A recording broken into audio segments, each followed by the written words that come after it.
Hi everybody, this is Kyle Tomson with Tomson Burnham Real Estate, and welcome to my Living in Salem YouTube channel, where I share everything you need to know about life and real estate in Salem, Oregon.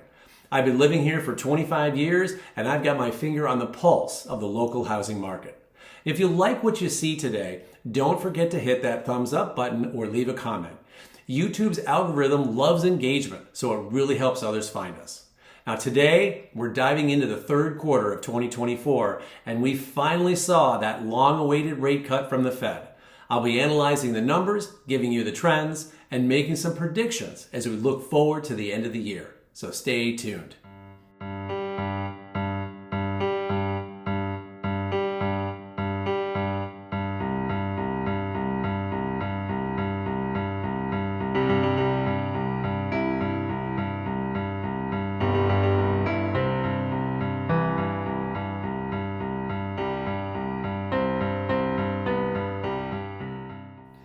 Okay, so first off, let's compare the third quarter of 2024 to the same period last year. Real estate markets are seasonal, so this is the most accurate way to look at trends. Now in quarter three of 2024, 1,897 homes sold. Now that's only 3 fewer homes than last year, essentially flat from 2023. But to give that context, last year's Q3 had already dropped by over 400 units from 2022. So we're seeing a stabilization in the number of transactions. It's not booming, but it's holding steady. For buyers and sellers alike, this means a market that's leveling out after some big swings in previous years. Now let's talk about home prices.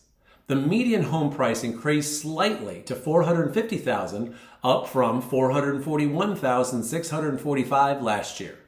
That's a modest 1.9% increase, below the long-term average of 3.5% annual appreciation. But compared to Q2, when prices were down by 3.4%, that's a positive shift. So what does this mean? Well, the market is taking a breather. After the big price surges of 2020 through 2022, we're seeing things settle down.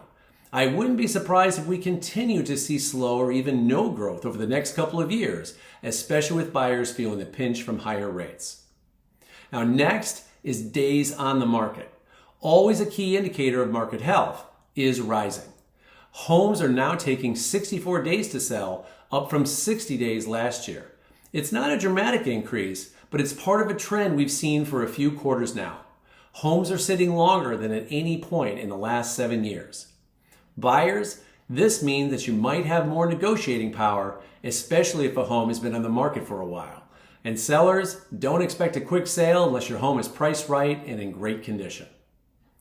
The next key metric is the absorption rate, which tells us how long it would take for all available homes to sell if no new listings came on the market.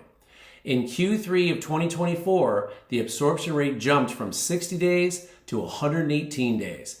That's nearly double and indicates a shift. Even though we're technically still in a seller's market, it doesn't feel that way. Jumping from 2 months to almost 4 months of inventory is significant, and sellers are noticing it. Many of my seller clients are happy with one offer these days. Gone are the multiple offer bidding wars. So if you're selling, keep that in mind. So let's switch gears and look at some real-time data for Salem.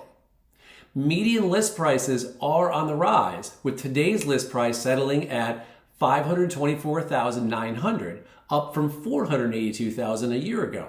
Now this is asking price, not sales price. So it's not the full picture, but the recent Fed rate cut of 0.5% is clearly helping to support these higher price points. Prices usually dip a bit this time of year, but so far they've held strong. Now price decreases are another interesting story.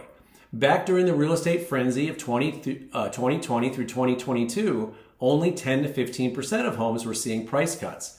Compare that to today, where nearly 46% of homes on the market have had at least one price reduction, though that's slightly better than the 49% at this time last year.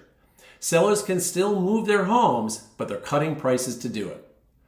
When we look at the strength of the market across price points, we see that homes under $400,000, now well below the median, are still moving quickly. On the other hand, higher-end homes are sitting much longer, with the most expensive homes taking 2.5 times long to sell. So what can we take away from all of this? Well, for buyers, inventory is still tight, but it is getting better, especially for higher end homes. And if you're okay taking on a cosmetic fixer-upper, you'll be in a strong negotiating position, as these types of homes are sitting longer than in previous years. But regardless of what kind of home you're looking for, you'll have more time to consider your options and possibly get a home at a lower price. For sellers, now's the time to make your home move-in ready. That's the key to a quick sale at a good price in today's market. But interestingly, landscaping matters a lot this year, something we haven't seen in previous years. Homes with poor landscaping are sitting, even if the inside of the home is move-in ready, while beautifully landscaped homes that are move-in ready are selling fairly quickly. Landscaping has been an important and unexpected factor between homes selling quickly or sitting. And that wraps up my third quarter market report. I hope you found this helpful, and if you did, hit that subscribe button so you'll be notified when my next video drops. Thanks for watching, and I'll see you next time.